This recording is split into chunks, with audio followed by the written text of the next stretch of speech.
Hello everyone, I am सुगम। Welcome back. तो कैसे हो आप सब? आई होप आप सब अच्छे होंगे। स्वागत है आप सभी का आपके अपने एसपी स्टडी यूट्यूब चैनल पर। तो गाइस, यहाँ पर आज हम आपके लेकर आए हैं हिंदी का जो आपका पेपर है उसका फुल सॉल्यूशन। ठीक है, जो भी आपके क्वेश्चन हैं उन सभी क्वेश्चंस के सभी आंसर आपको यहाँ पर दिए जाएंगे। तो गाइस, एक बार आप देख लीजिए, जो आपका पेपर है उसका यहाँ पर आपको मिलने वाला है फुल सॉल्यूशन।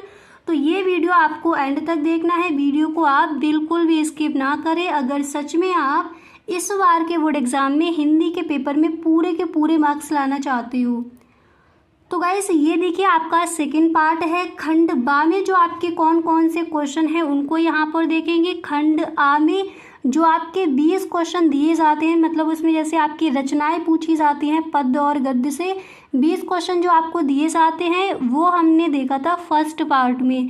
गाइस, अगर आपने वो वीडियो नहीं देखा है तो डिस्क्रिप्शन बॉक्स में लिंक गिवन है, नहीं तो आप प्लेलिस्ट चेक कर सकते हो चैनल पर जाकर।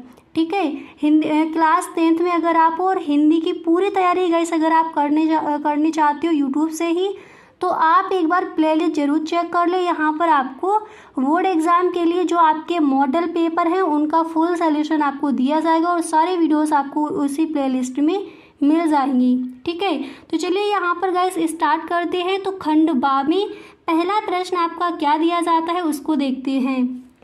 ठीक है, तो खंड बा में गाइस पहला प्रश्न आपका इस तरह से दिया जाएगा कि निम्नलिखित गद्यांश पर आधारित दिए गए प्रश्नों के उत्तर दीजिए। अब जैसे आपकी बुक है उसमें जो आपका गद्य वाला भाग है उसमें जो आपके चैप्टर्स दिए गए हैं उनमें किसी भी चैप्टर से आपके 2 गद्यांश रख दिए जाएंगे और जिस गद्यांश की आपको सही ढंग से व्याख्या आ रही है उससे रिलेटेड जो आपके क्वेश्चन हैं उनके सही ढंग से आपको आंसर पता है तो उसी गद्यांश को आपको चूज़ करना है और उसके जो भी क्वेश्चन है उसके आपको आंसर देने हैं।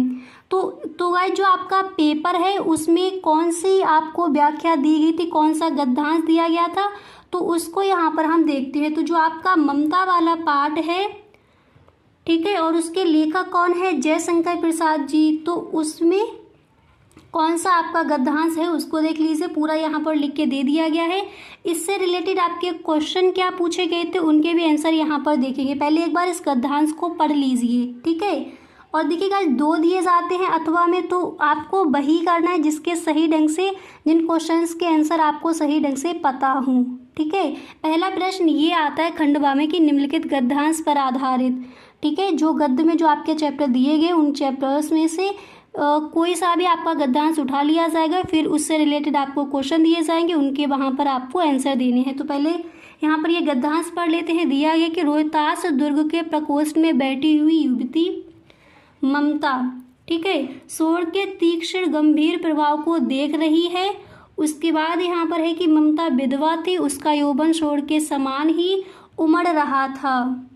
मन में वेदना, मस्तक में आंधी, आंखों में पानी की बरसात लिए वह सुख के कंटक शयन में विकल थी। वह रोहतास दुर्गपति के मंत्री चूड़ामणि की अकेली दुहिता थी, फिर उसके लिए कुछ अभाव होना असंभव था, परंतु वह विधवा थी। हिंदी विधवा संसार में सबसे तुच्छ निराश्रय प्राणी है, तब उसकी विडंबना का कहाँ अंत था। तो ये आपका गद्यांश कौन से चैप्टर से लिया गया है आपने यहाँ पर देख लिया, ममता वाले पार्ट से आपका ये गद्यांश यहाँ पर रखा गया है। अब इससे रिलेटेड क्वेश्चन किस तरह से पूछे जाते हैं तो ये आपके क्वेश्चन दिए जाएंगे।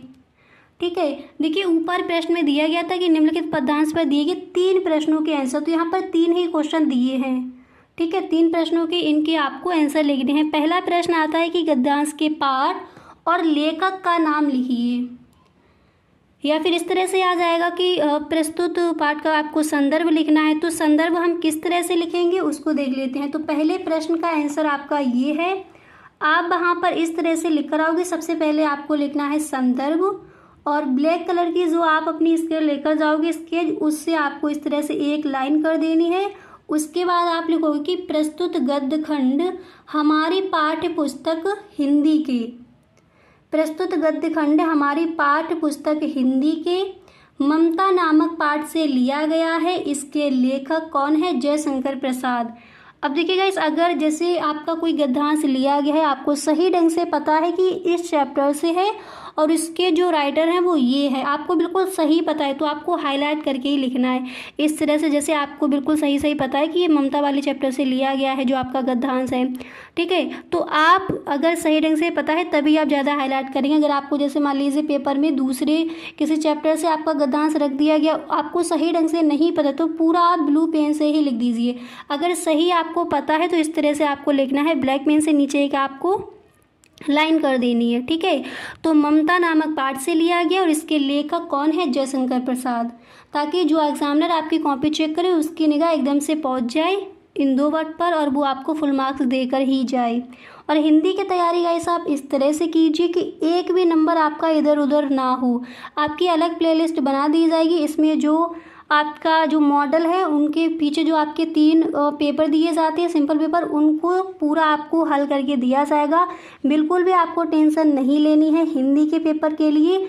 जो भी आपके पेपर हैं उनका फुल सॉल्यूशन आपको मिलेगा, ताकि हिंदी के पेपर में एक भी नंबर आपका छूटे ना और आप फुल मार्क्स लेकर आओ। ठीक है, तो पहले इस पेपर को देख लेते हैं। उसके बाद यहाँ पर सेकेंड क्वेश्चन आपका है कि रेखांकित अंश की व्याख्या कीजिए। अब आपको जैसे ये आपका गद्यांश इस तरह से दे दिया जाएगा पेपर में, ठीक है, और आपको रेखांकित अंश यानी जितने में आपकी लाइन है उतनी की ही आपको व्याख्या करनी है। ठीक है, तो यहाँ पर जैसे आपको गद्यांश दे दिया जाएगा उसमें आपको देख लेनी है कहाँ से लाइन कहाँ तक की गई है, उसी की आपको व्याख्या करनी है। ठीक है, तो यहाँ पर जो आपका रेखांकित अंश है सिर्फ उसी की व्याख्या दी गई है। तो आप व्याख्या किस तरह से करोगे? देखिए, आप लिखोगे कि जयशंकर प्रसाद जी कहते हैं कि उसके मन में, देखिए गाइस आपको इस तरह से लिखना है कि जयशंकर प्रसाद जी कहते हैं कि उसके मन में दुख, मस्तक में सवालों की आंधी, आंखों में आंसुओं की बरसात लिए वे सुख के कक्ष को कांटों का कक्ष समझकर उसमें तड़प रही थी। उस समय उसके दुख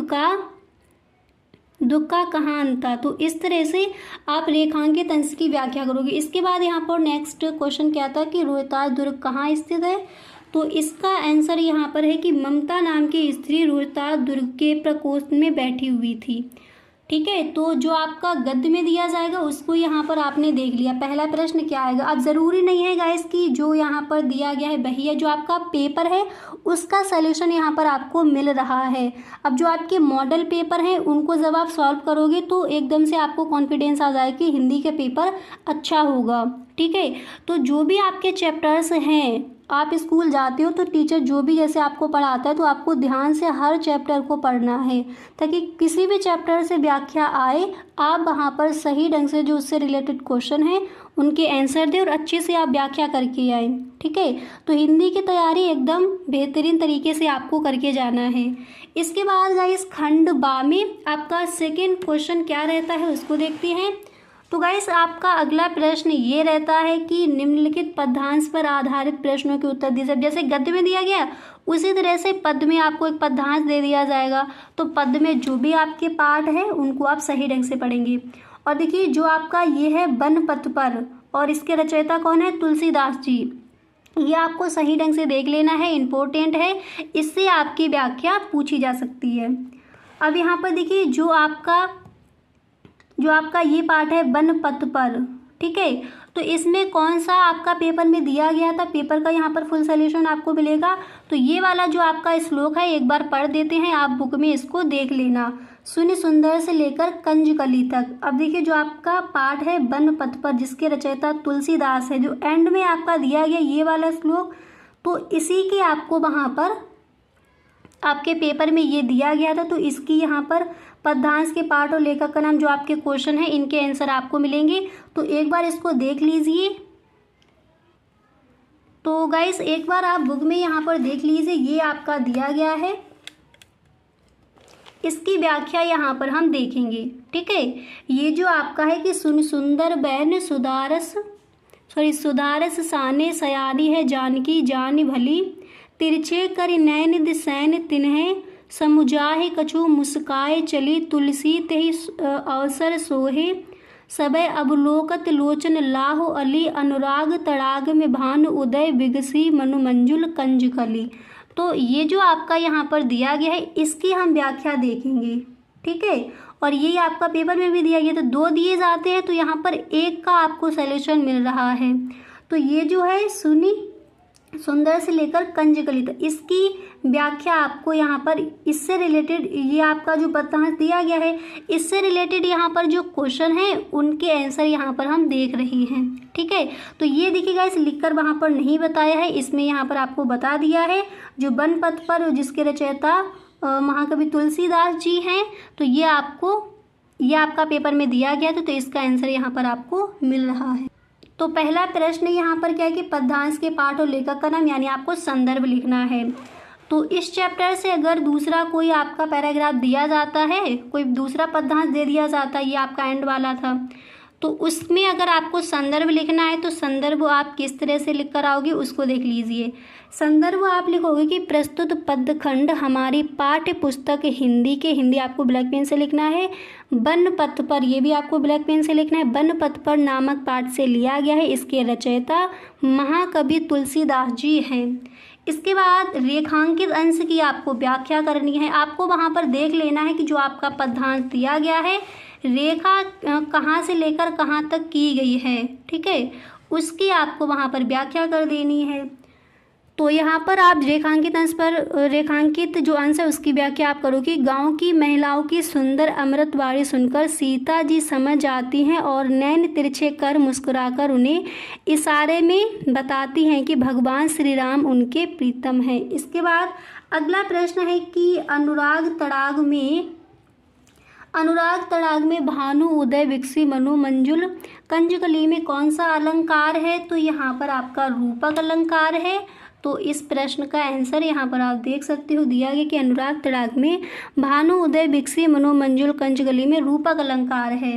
इसके बाद गाइस आपका तीसरा प्रश्न ये आता है, अब उसको भी देख लीजिए। तीसरा क्वेश्चन ये आएगा कि निम्नलिखित संस्कृत, अब जैसे देखिए गद्य का हो गया, पद्य का हो गया, उसके बाद जो आपका संस्कृत दी जाती है बुक में पीछे, तो उसमें एक आपका चैप्टर है वाराणसी, इससे आपकी व्याख्या दी गई थी। ये मतलब आपका गद्यांश दिया गया था, इसका हिंदी में आपको अनुवाद करना था।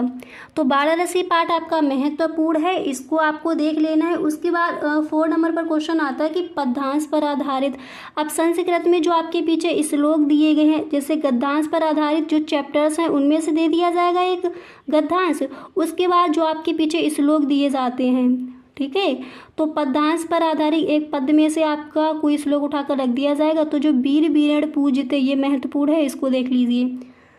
उसके बाद नेक्स्ट क्वेश्चन आता है कि भरत का चरित्र चित्र। अब ये जो आपके क्वेश्चंस हैं इनके आंसर, जो आपका कौन सा आपका पैराग्राफ पेपर में दिया गया था, इसका फुल सोल्यूशन आपको नेक्स्ट पार्ट जो आपका आएगा उसमें मिलेगा। तो गाइस अगर आपने फर्स्ट पार्ट नहीं देखा है वीडियो का, तो उसका लिंक आपको डिस्क्रिप्शन बॉक्स में दिया गया है, वहाँ से जाकर आप देख लीजिए।